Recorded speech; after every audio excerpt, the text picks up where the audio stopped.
Hi, it's Luke with Auto Darts here. I'm trying something different today. We are going to do a tutorial, which is something I've been wanting to do for a while. This is the Nerf Rival Perses. I am recording a second camera here. You'll either be seeing this or you won't be seeing it, depending on how it turns out. I figured the times when I'm just talking about stuff, that might be nice to see my face. Instead, we would just try this little different setup. You'll notice I'm in my garage here. I am still working through how to do these tutorials and have like a good station setup that is not bothering anybody else that's in the shop or any of my employees, that sort of thing. So let's get right down to it. This is the Nerf Rival Perses. It is my favorite rival blaster of all time. It has a very high rate of fire, it is a good performer, and it has some superior electronics inside as well that have a little bit different approach than normal to a mod guide. So most everything you see here is what you're going to need. You're going to need a soldering iron. You're going to need lead-free solder. Helping hands are very helpful but not required. Safety glasses to go with that. You will need at least 2 switches. You can use either the button type or the lever type. I do make switch plates, which are optional. You can, of course, use epoxy putty. We are going to cover the install of these switch plates rather than epoxy putty, but the placement is approximately the same, even if you've got the, you're skipping these. Get out of here. You're also going to need a little bit of glue. Helpful to have your other basic tools. I do offer a pretty wide range of 3D printed parts. I've got a battery door, an upcoming foregrip, I've got an expanded 160 round hopper, and I've got multiple different versions of the triggers. The triggers we will cover as well. There are 2 different versions. This flat-backed one is intended for upgraded switches, while the one that looks like the stock trigger is intended for, of course, stock switches and leaving your stock switches in place. I offer those both in the shop, as well as matching rev triggers. You can get all of these in about 15 different colors. Lastly, on the upgrades, I do have a slim mag release for that pesky side mag release that's over here. In addition to that, you'll probably want snips or a Dremel. This mod does not require a Dremel. In fact, I think for the sake of demoing it, I will actually show you how to do it with just basic snip tools. And then over here is another thing I love to use. I've got this on the shop. This is called Instaset. It makes the glue cure even faster and stronger, and it's handy. It's not required, of course, but it's a nice option. You're also going to need some basic 16 gauge wire, not pictured here. You could also use 18 gauge, and then you're going to want some heat shrink. Other than that, it is just like the Nemesis, except this blaster is beautiful inside. There are no pesky screws to remove. There are no extra long screws or anything like that. It's really a pleasure to work on as far as a blaster. The wiring inside is also substantially heavier gauge than most of Rival's other blasters, or rather most of Hasbro's other blasters. So because of that, there is an option to leave most of the stock wiring intact. Additionally, there is a fairly simple way to modify the battery compartment, assuming you get my expanded door, to take both the stock battery and to take an upgrade. And I have to thank Andy, one of my awesome customers who buys a ton of stuff from me and is a great modder on his own. We get to play back at End War together and had a really good day. But he came up with a great way as far as a product I already carried, which were these small mountable XT60s. And that is that you can mount this in here so it's flush. So I think we'll take a stab at that today. I have not done that part myself, but it's fairly straightforward. So we'll run through that as well. That way you can dual purpose this, where you can use the stock battery, you can use your LiPo, and it's just more versatile. As always, I'll try to give different options as we go through. This is only one way to mod. This may not even be my last video on this blaster as far as how to mod it, because there are so many different approaches. But let's get going. You'll have to excuse me today. I do not have the monitor I normally have right there, which would allow me to see what I'm seeing, but I will do this just from feel alone and occasionally be glancing up at the top. It is a little cold in my garage here, so I am going to try do this as reasonably quickly as I can. So first step is to remove all of the screws. The screws are mostly the same length except for a couple of them. However, I've had no problem interchanging the long ones for the short ones. It seems that there's enough tolerance no matter what. I generally do recommend leaving these intact or taping them in place, or using the Bobo trick and taking the picture of the blaster or drawing a picture of a blaster and just setting the screws on those places. We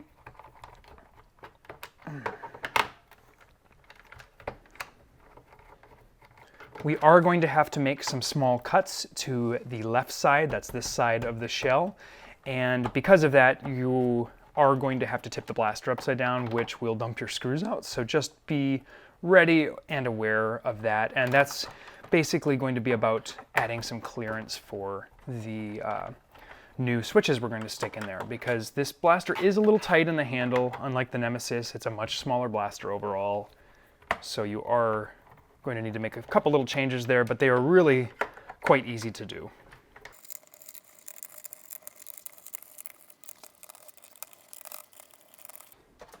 Once you've got all your screws removed, make sure you don't forget the one that's in your safety. You are going to want to pull this front slide off and just set aside. I like to just leave the screws inside it. These ones are all different from the rest of the body screws. The ones right here are shorter and smaller, and the ones here are longer. So we're going to set that aside, and I'm going to take both halves of that out. Be careful not to lose this little guy. It is the release to keep. There are two more screws underneath this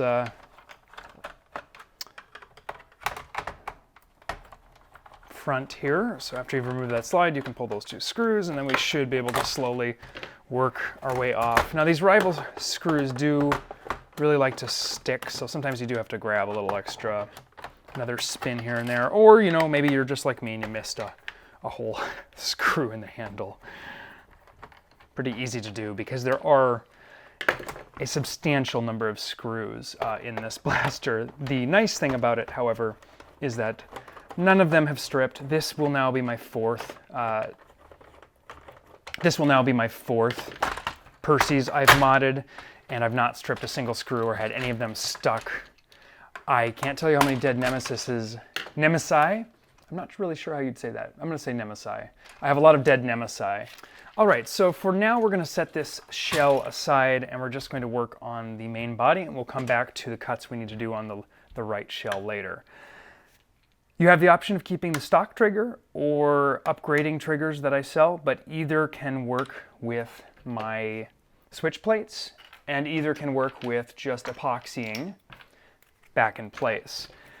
These switch plates ultimately work with both the stock triggers, like I said, so this will end up in here and this one will end up down here with a little extension for the trigger. So regardless of what mod you're going to do, you're going to have to pull the screws off for the trigger. So we'll start with the trigger group here, both of them.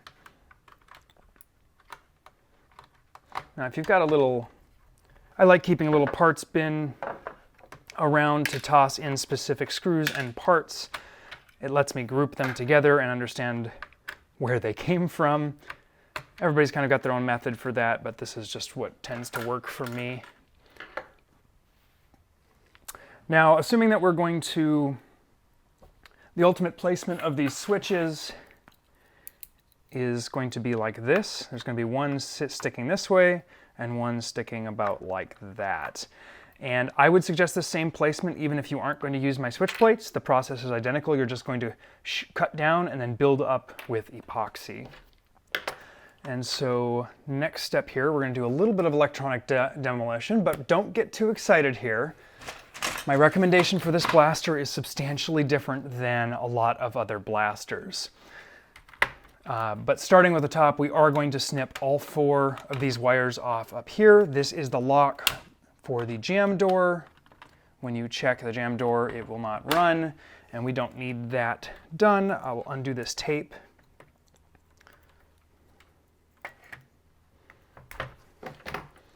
There we go. So we've got 4 wires here. We've got a switch back here. I'm going to go ahead and snip these off nice and close. We're not going to use this switch. These switches actually can carry a fair amount of current, So there is an option of simply wiring directly to a LiPo, but I'm going to at least upgrade the switches. I think people generally like upgrading the switches because the way that these Hasbro ones are designed, they're a little mushy. Because of how this slide works here, they tend to have a little bit of slop, and they don't feel as crisp or as nice as these nice micro switches that everybody's kind of gotten used to. So we're gonna take these switches out, cut all 3 wires off of this. You can get rid of those or do whatever. Now, one of the biggest things we're going to do differently from a normal blaster is that I'm going to recommend you leave both this PCB on the motor here and these 2 PCBs, that's printed circuit board, on the motors for this mod, and we're going to solder directly to those boards. The reasoning for this is that there's a device called a PTC. It's this little yellow device here, and it's essentially, despite being rated for 9 volt, it works fine on 3S LiPo. I've done 2 mods this direction and had no issues whatsoever. And what it is it's a current limiter. And if you stall the flywheels and jam a ball, those little PTCs will save your motors. There are not a lot of replacement motors for Rival out there, and there are not replacement wheels. I am working on it, but it's not been a simple project. So on 2 of the 3 blasters I've done so far, I left these in place, and there's no performance difference with them in or out. So I highly recommend just leave the boards in place. It saves a ton of work soldering, and if you're lucky, it will also protect your blaster. On top of that, there is an additional PTC here, which is rated for, I believe it's twice what the flywheels are, so it would cut out if probably any 2 motors jammed. And this is your master in, and you can also leave that intact. So we'll solder to that later. Now, let's say you don't want to do that. The wiring for all of this doesn't change. You just simply clip, desolder all of that, and you will slap on your wire instead of soldering to the boards or splicing in the wire like we're going to do today. You also have plenty of room to run wires down. I highly recommend following the identical wiring path that is in the stock blaster. It's a lot easier and there's a lot more space. So, but for illustrative purposes today, or for your actual mod, we are going to reuse the stock wiring. I know some of you are gasping right now. So keep this in mind. I'm telling you that you can do this at the potential sacrifice of you buying wire from me. So I have financial incentive for you to buy the wire, and I'm saying you don't have to. So do what you want. You can certainly replace the wire. If you like having that heavy gauge wire in there, go for it. I believe this thicker stuff is 18 gauge, and this is probably 20. I'm just guessing, but it is copper wire. It's pretty good quality compared to most Nerf blasters. I assume they upgraded the wiring on this blaster and the Prometheus because these rechargeable 9.6 packs can put out a lot more current than alkaline cells like your C's and D's. So with that in mind, the wiring diagram doesn't change if you want to replace your wires, but for super clarity, we now have totally unique colors everywhere to work with on both ends, and this will make it really easy for you to see what I'm doing. So I'm only going to add in this mod 1 small piece of wire to complete this mod. I'm going to put the wiring diagram up on the screen right now. Please hit that like button for me and do subscribe to the channel. These mod videos take probably 10 to 20 times longer to prepare for, test, shoot, edit, and then update. And sometimes get views and sometimes they really, really don't. So it makes it hard for a lot of us creators to keep making them. So do hit that like button, especially for that wiring diagram. In this video, we are going to keep all of this stock wiring. And we are going to, whether you want to take that as illustrative purposes or actually use it, either is just fine. I have not seen the wire overheat or anything like that. The amount of current that these pull is nowhere near the stall current. And with those PTCs there, you're even more safe. But as I said, you can follow the same wiring diagram and ditch it all together. That is just fine. So let's first just kind of pull these wires out of the way. We are going to need to get this trio of wires pulled out a little bit more because they're going to need to be able to reach our upgraded switch. All 3 of these wires should have more slack on them considerably, especially this orange one. So Make sure that you've got enough. These first 3 are going to get to this first switch there. And then just pull those off to the side for now. Depending on your soldering skills in tight places, you may or may not need to remove this whole assembly here. The assembly just comes up with a few screws and the whole thing comes out. But essentially we're going to solder to the bottom of there later. So to start, what we're going to do is we're going to level this plate area and this plate area down to the level of that's flat here. And we're going to do that just by putting our eye protection on. So starting with this top one, we are going to level everything down, and this can take a couple cuts if you're doing it this way. Dremeling is also perfectly acceptable, but I know that a lot of people don't have Dremels, and honestly, if I can get it done with the snips, I frequently do, because Dremels tend to leave a lot more mess, and I swear I always end up with like little bits inside, I end up with little bits inside. So we're looking to just level this down to the level of that center nub. And if you go a little far, that's fine too. And again, Dremel your heart's content out, if you like.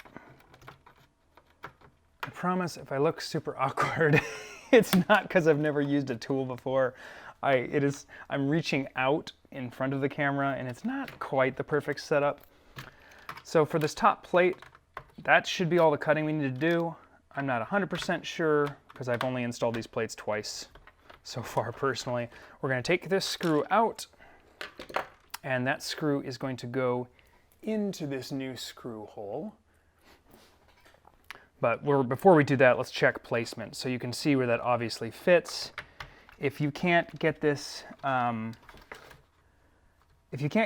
that that is down and close and touching there, then you haven't gone far enough. So we still have a little ways to go on the actual demolition. I'm just going to take a look. You can kind of see the whole plate area. So we still need to level a little bit more there.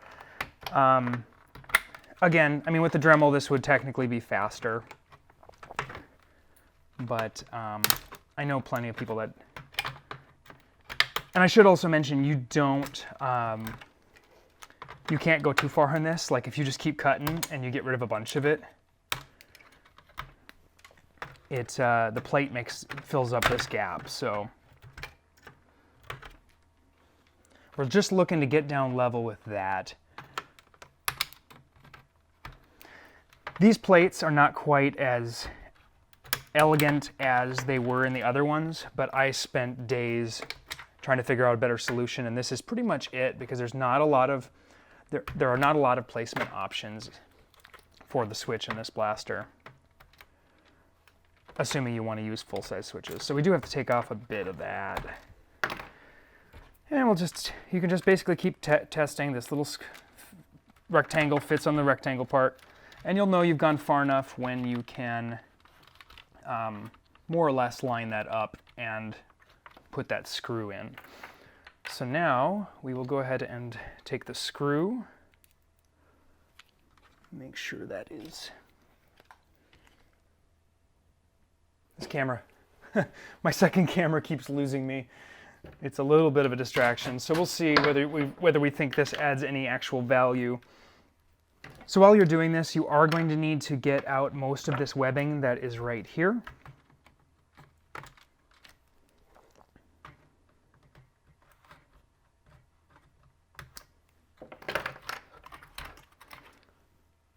All right, so once you've cleared this low enough, and you can see that I'm pretty sloppy here, it just needs to be low enough to get this switch to sit in place. You want to just seat your switch here. Don't glue it yet, just in case. And you're just going to drop it in and check that the button actuates easily.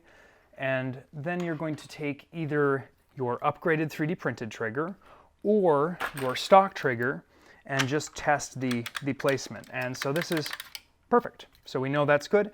If you are using the stock trigger, you're going to take off your spring. We are no longer going to use that. You're going to take your snips and snip that flush. Just like that. So either way, that's set.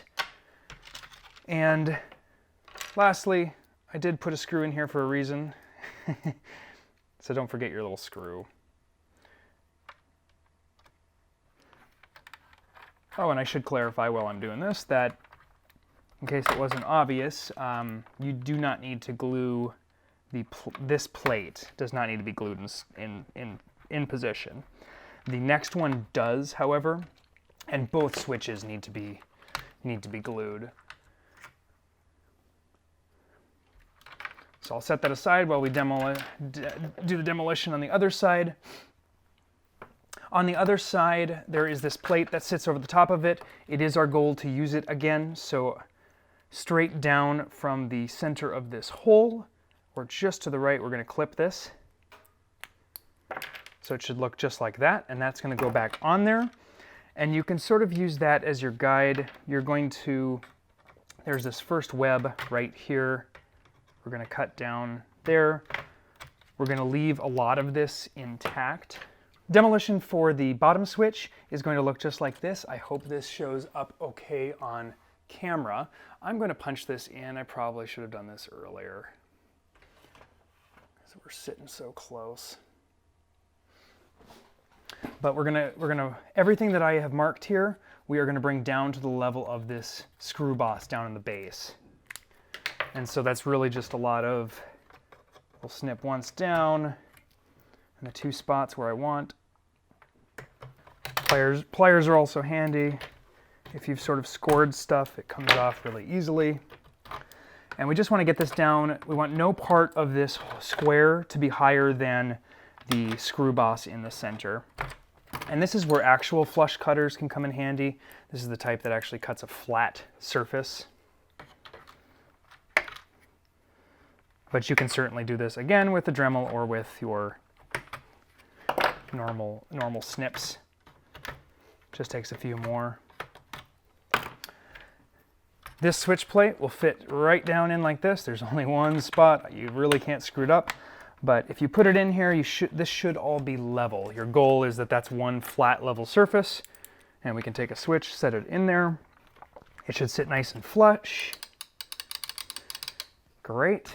And then we will take our stock trigger. I'll show you how, there are 2 ways to do this. One is to buy one of my upgrade triggers, which has a full length extension, and this should line up perfect.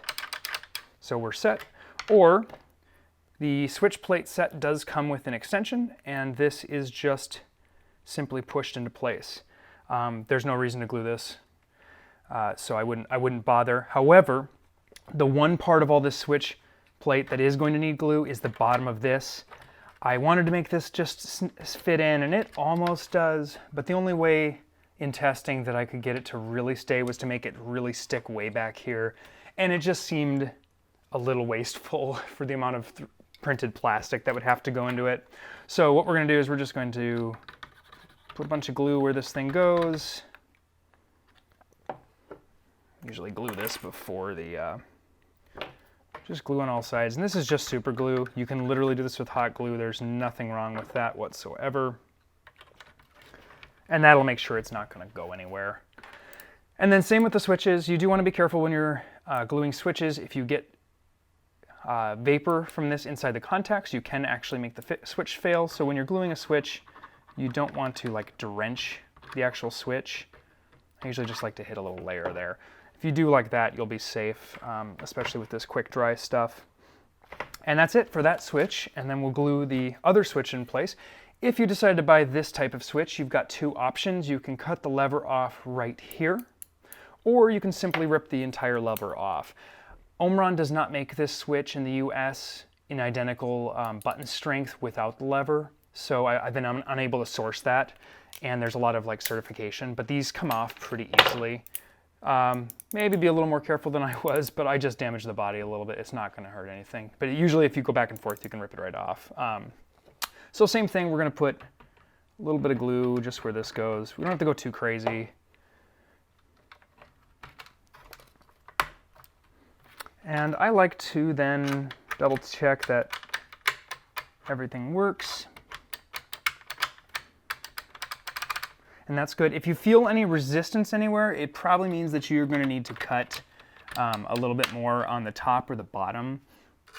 And I think what I've done here is actually I can see a little bit right here. But just use logic. If you feel something rubbing, there should be nothing rubbing. a good trick is if you don't care what happens to the look of the plastic in here, you can grab little pieces and just twist 180 and you'll rip anything right out. There we go. So we're good. Do make sure that this is sitting totally flat.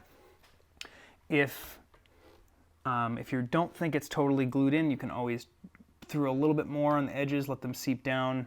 I love this quick dry stuff. This is the Instacure Plus, which is like 15 seconds. And I totally forgot to use Instaset. You can also use Instaset at the same time. You spray this on the other side or on the surface right before you throw it down, and it's literally in 1 second set. This is how I work when we're doing batches of blasters that I've done over and over. Oh, look at that. Our other camera doesn't know what a face looks like again. I'm just kidding. This camera's really great. It's a little Osmo Pocket. I wanted to show you what these look like as far as using the stock triggers.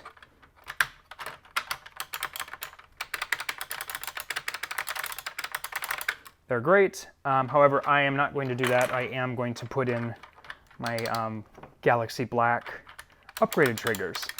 Now, when you use my upgraded triggers, in their current form, they do not activate the mechanical locks, so that you don't need to pull this before pulling that. However, the way we're going to wire it, you do need all the current runs through this bottom switch first, so you need to rev before firing. That way, you're not going to jam a ball.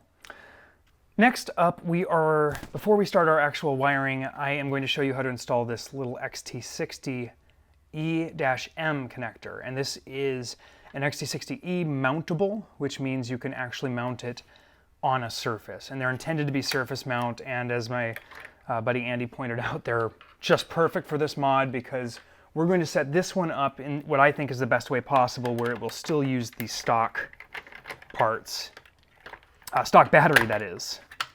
And so there are 2 screws on the battery tray, one on either end. You do not actually have to take this off to do what I'm about to do, but it is easier if you do.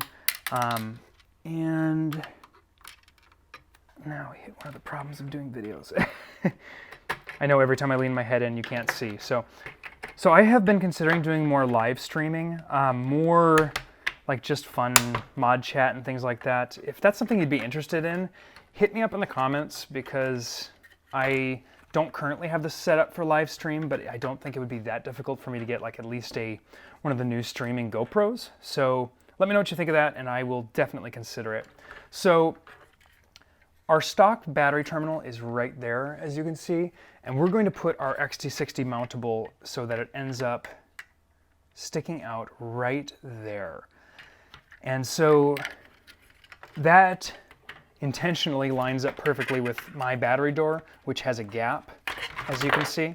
So there's some play with where this can go here. Just make sure it's not too close so that the XT60 connector doesn't get in the way of the actual pins there. So what we're going to do is we're going to take the actual connector itself, and we're going to take the face that's going to be protruding through, and we're going to set that on there and do our best. A fine tip marker would be better. So making these cuts is certainly possible without a Dremel. You can either punch a hole with a tool, or you could hot cut it with like heating up something with a blowtorch, or you could simply drill and then cut away with this. But since I do have the proper tool for the job, I am going to use it here. I'm going to use this little bit. This is not normally what I would want to use. I have a flute bit that I cannot seem to find. The flute bit is like a reverse drill bit. It clears the plastic as you go through, and they're just lovely to work with, but you do have to be careful because they cut very fast. Anyway, this will work just fine, so we'll go.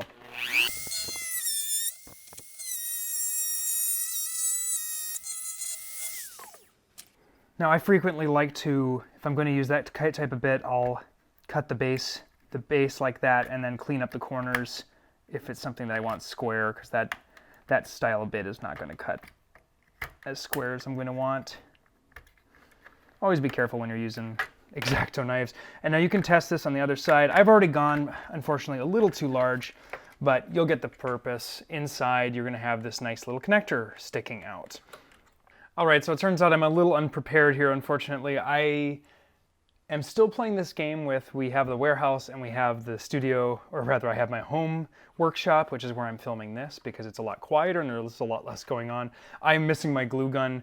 So we're gonna do something a little different. I can't use hot glue like I normally would, so I'm going to simply try super gluing this in place. You also could drill small holes and use the screws. They're M2.5 to attach them, but I do think it's a little tight on the other side.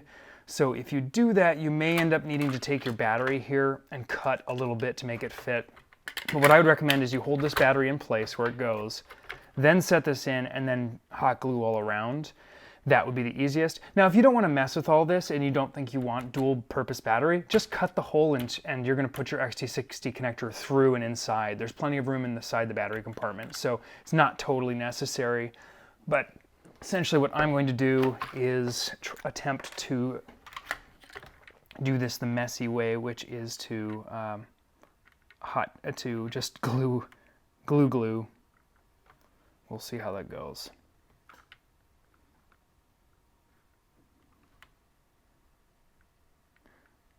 Ideally, you would cut your holes a little tighter than I did mine. Then we're just going to kind of straighten that out and wait for that to dry.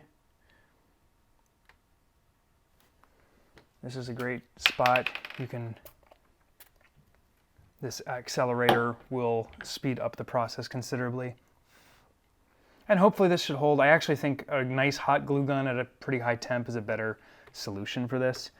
The spacing that you've got there, the reason I'm putting the battery in is that the spacing, it can't fit all the way in. And now that I'm saying that, I'm thinking of a better solution. You may want to take your XT60 connector, the XT60 mountable connector, and literally just take a millimeter or two off the top here, and that way it'll sit totally flush perfectly. So that would be my recommendation.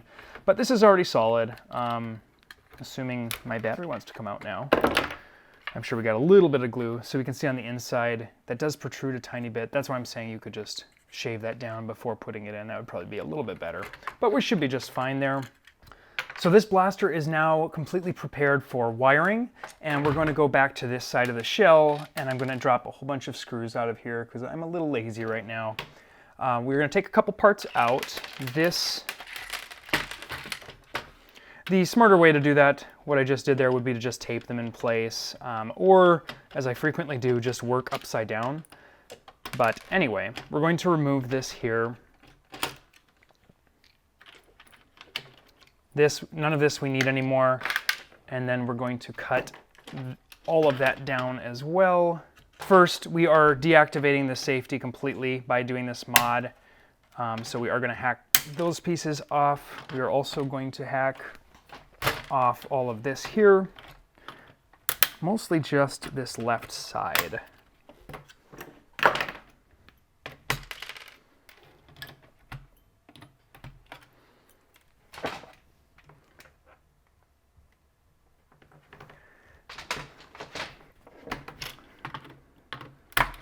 Pretty much take that down to the shell there, but it doesn't, there's some forgiveness. Now the reasoning for this, of course, is that it can't fit those new upgraded switches. It will hit the other side when we put it back together, and I believe that should be enough. You'll want to check before you close up your shell that all those parts do line up and can still function. Let's go back to, hey, look at all those screws. The things I do for you guys, right? I should have taped those in place, but there's a good indication. They are all very close in size. Actually, I think all but one of them is identical, and I've never figured out which one that was, and it doesn't matter, so who cares? Lastly, I did forget one little thing here is we're going to put this little plate back on. I like to use put these stock plates as retention for the triggers when possible. Procedure is the same for whether you have kept the stock trigger or obviously if you kept the stock trigger you wouldn't need to cut that, but you'll just see how that lines up. You always want to double check stuff before you close anything up. With my upgraded trigger, we do not put the screws back on that top part. It doesn't need it. I honestly don't know why that alignment thing has to be there for these screws.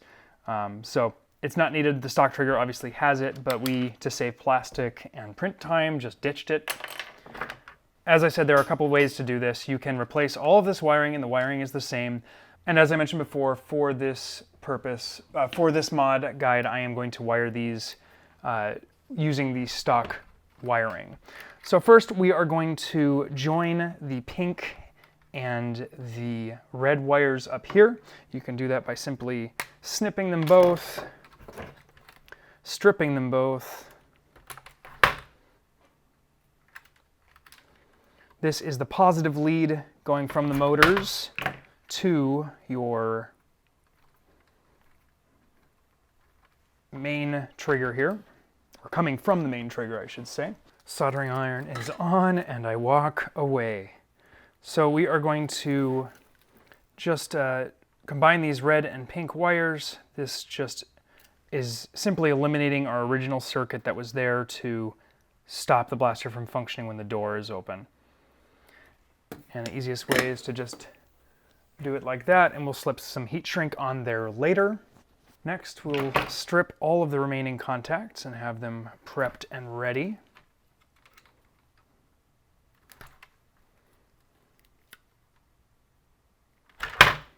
Nope. Nope.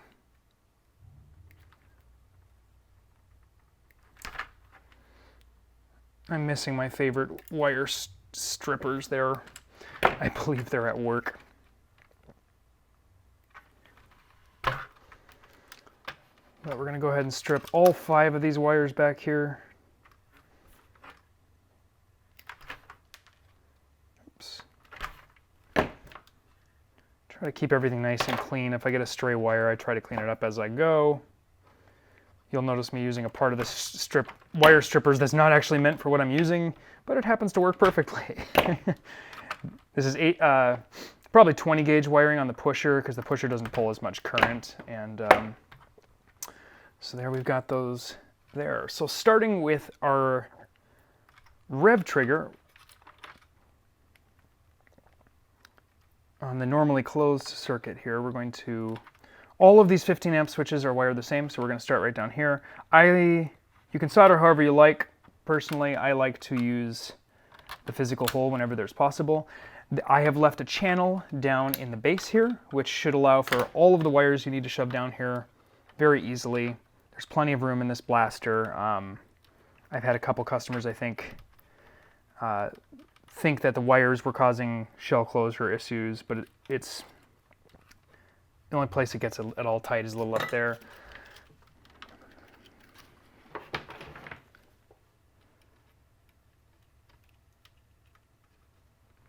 And this wire that Hasbro is using on these blasters is actually quite nice. It's got lots of copper in it, so it does a very good job.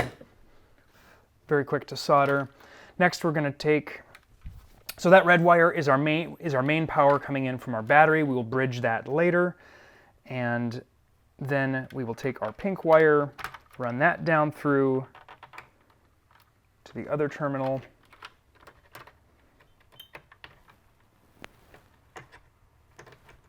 I like utilizing these holes, even if they're not through solder holes. These aren't, the ones on this switch aren't quite the right size for through hole, but you can get the wire in there. It holds it in place physically, which is a stronger bond. You also don't have to mess around with the helping hands. So that's our rev switch. We've got power coming in, red, pink going back up to the positive on the motors. Now we are going to do our firing switch. Next, we're going to run our power from our rev switch to our fire switch. That way the rev switch needs to be activated in order for the fire switch to work. So I'll go ahead and tin one end of this wire.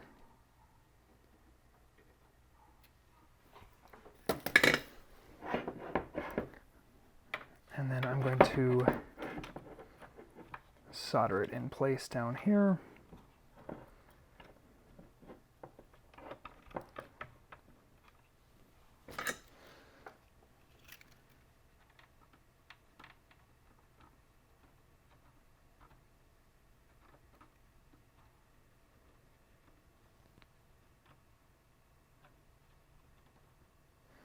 Whenever you resolder a joint like this, you really do want to make sure the whole thing gets fluxed so all of it is perfectly combined. You can definitely get cold solder joints if you only get it on the surface. I'm running this down simply because I did as I mentioned, make a wire path, which you can literally run this through, or I guess it's probably easier just to poke it through from the top. But there should be enough room there. Then from here, you can probably see what I meant about all the colors. We're going to run this to the normally open circuit, which is this tab right there. So I'm going to cut just enough to get that kind of looped back around.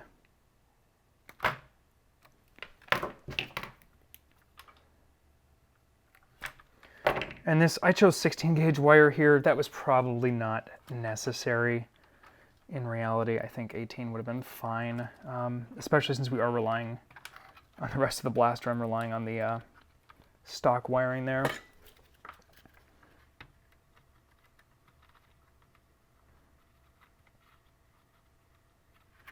Again, these colors do not matter. You can use 16 gauge wire or 18 gauge wire and replace all the wiring, but I don't think it's totally necessary, even though on one of my first Perses blasters, I did just that. Next, we're going to take this orange wire, which goes to our pusher motor, and we're going to put that into the normally closed, the second top tab right there. I could mention that you don't really need these triggers in here while you're soldering. They are PLA plastic, so if you do hit them with solder, they will, they could potentially melt, of course, but I'm not too concerned.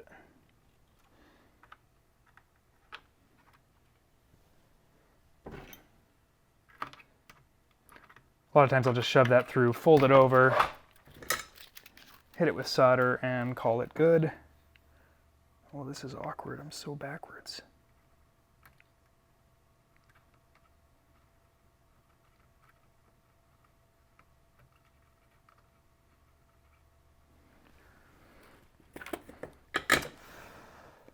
And then we can tuck that wire back down in. You can pull it from this side to get the slack taken up. Lastly, we've got this yellow lead here, which we will tuck through the common terminal and solder in place.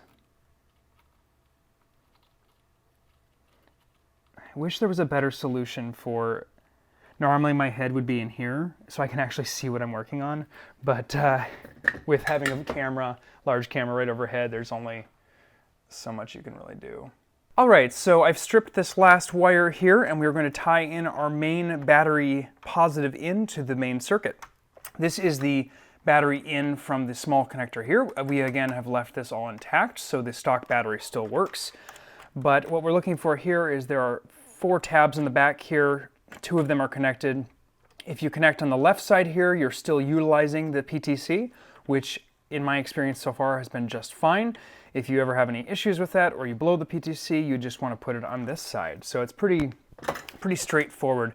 Again, that PTC is going to regulate the current down if in the event of a stall. So it really has a lot of benefit for saving motors. And this blaster can jam. I know that's definitely, just like the Nemesis and the Prometheus, it is certainly possible, and I think these PTCs, well, I know that's what they're there for. We'll find out whether that actually helps in practice with some additional testing. I can only test so much in-house. Ultimately, my customers provide a lot of awesome feedback, especially those like Andy, who are frequently emailing me, giving me, either asking questions or giving me great insight to what they've been working on. So I've gone ahead and I'm going to keep the PTC enabled. The behavioral you'll notice if those ever get activated is you would play and then all of a sudden the power would shut down and you'll see either the flywheels will run slowly or they'll run not at all. If you wait a minute or so or 5 minutes, I'm not exactly sure how quickly they reset, but they will actually, as the heat goes down, they will reset and function again. And that limits the current that can ultimately get to your motors and blow the motors. Lastly, we've got this final pigtail. This is all of our negative leads. It's negative in from our battery. It's negative going to the switches. Oops, that's not right. Lastly, we've got to tie in all of our negative connections. This is our negative from our battery. It's the negative going to the flywheels. It's the negative going to the pusher. And lastly, it is the negative going all the way back here for the motor braking effect on the pusher. So I just like to twist those together. We'll put a little heat shrink on them after, and I'm just going to solder away. You could certainly make these,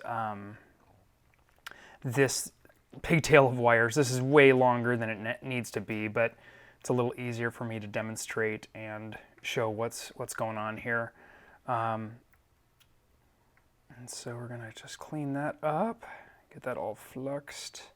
That is way more solder than I needed on there. I can't quite see very well, but that's all right.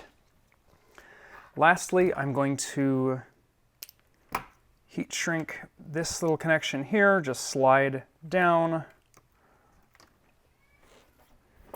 And then one final heat shrink connection here to cover that, just so those can't short themselves out. I will hit those with my little heat gun here. I just picked this one up on Amazon, and I have a much more powerful one that we use at the shop for cleaning up 3D parts, but this one's nice because I don't even know if it gets hot enough to melt like ABS, so it's really nice for working with parts like these. So in theory, we should be completely connected. I have now got a battery plugged into our pack here.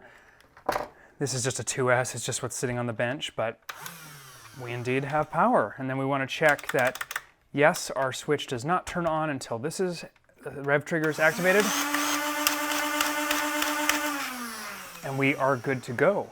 Lastly, before I close up, I will double check that our stock Rival battery does indeed work, because that was the purpose of this mod, ultimately, was to allow for everything. And it works just great. You'll notice that one was louder because a 2S is only 7.4 or a little over 8 volts when fully charged, and this is 9.6. I personally recommend a 2200 milliamp hour pack, and this will get us our full heavy hitting performance.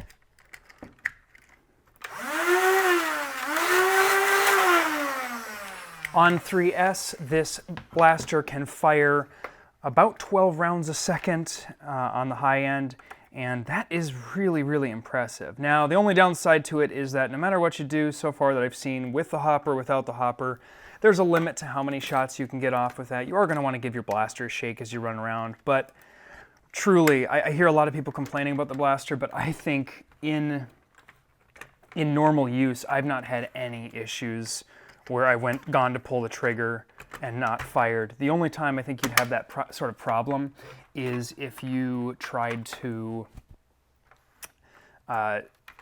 stand in one place like a turret or a sentry, act as a sentry and not move, and then you could cause some issues. This little PTC, you can slip back in place or it can sit loose. It doesn't really matter. We're gonna get the battery tray back in place. It's a little finicky. It's got to be just right to sit properly. And you do want to make sure that your latch mechanism still works there, which mine looks good. One of the nice things about this blaster is that there's quite a bit of room for wires up here. You don't have to be super crazy. You just want to watch out for these screw bosses and make sure that those fit.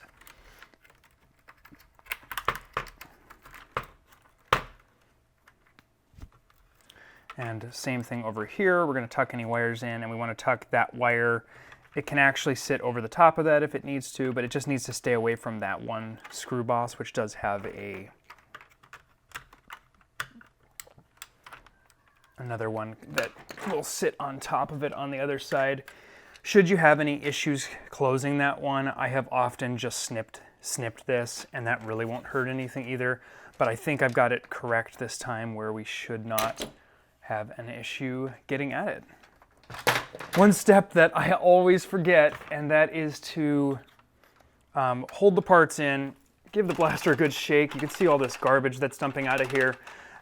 Nothing worse or more amateur than closing it up and having like something jingling around.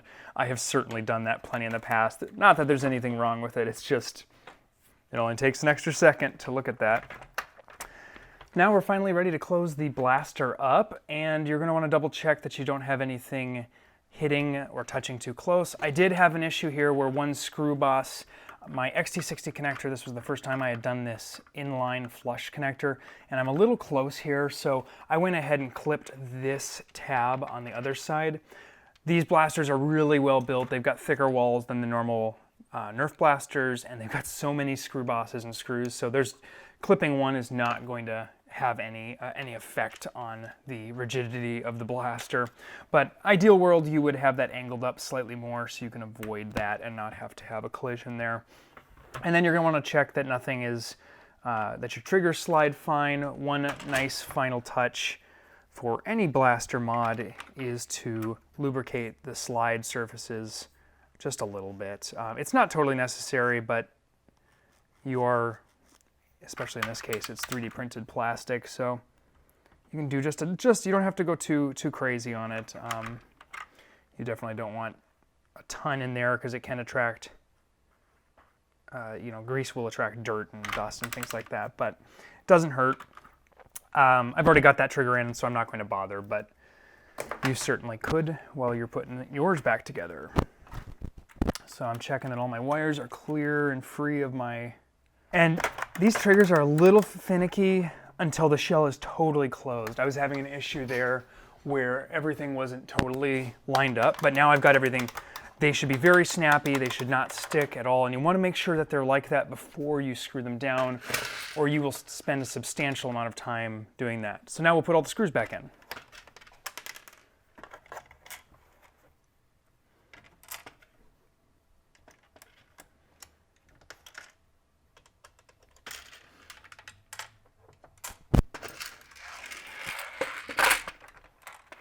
Okay, so lastly, we're going to put our top slide back on. We just slide this one on up, and the trigger, this little release lever back in place. I find it easier to do this slide all the way forward because that won't pop up as easily.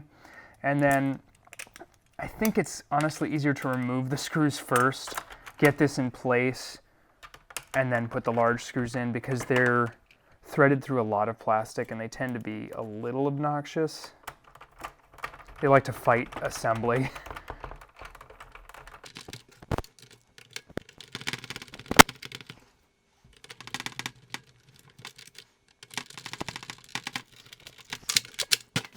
And now we can plug our 3S LiPo back inside. The 2200 is about the biggest that will fit easily.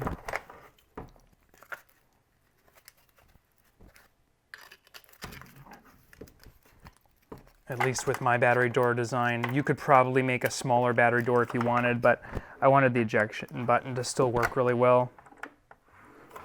So we're just going to plug our LiPo in, and depending on the length of your actual XT60 connector, this could be more or less tricky to finagle in here. It's really going to depend on your individual battery. The non-mountable version where you just cut a hole is definitely, that's the one I've done on all of my other three so far, and that was definitely easier to fit because you've got the plug is just loose. But ultimately, there you are, you're kind of set up. I clearly missed one screw. And then from there, you can slap your hopper back on if you've got one, or you can go with your stock door, of course. But we do sell the hopper with both feed gates and a flip-top lid, depending on your individual preference. And I'll have a separate video that will also show install of each of these items. But this will be my new battle primary for sure.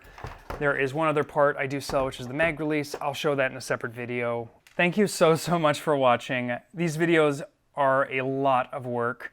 I would love your feedback on the tutorials. I would like to know what's not clear, what is clear. Is the video too long? Am I skipping over things that you're missing? I ultimately do not make these tutorial videos for myself. They are very much for all of you. So if you give me feedback in the comments below, I'm going to pay very close attention to them because I'm getting my studio set up here at home to do more tutorials in general, because it really is a goal of mine to produce at least a tutorial every month is where I want to be. But they are a considerable amount of effort. This video took an entire afternoon to shoot, and it will probably take me a day or two to cut it down and edit it and make sure it's super clear, make the wiring diagram, thumbnails, all that stuff. So please hit that like button if you found this video useful, and don't forget to subscribe. Share Nerf with your friends. Thanks again for watching, everybody. Until next time, I'm out of darts. Enjoy your Perses. Oh, I love this blaster.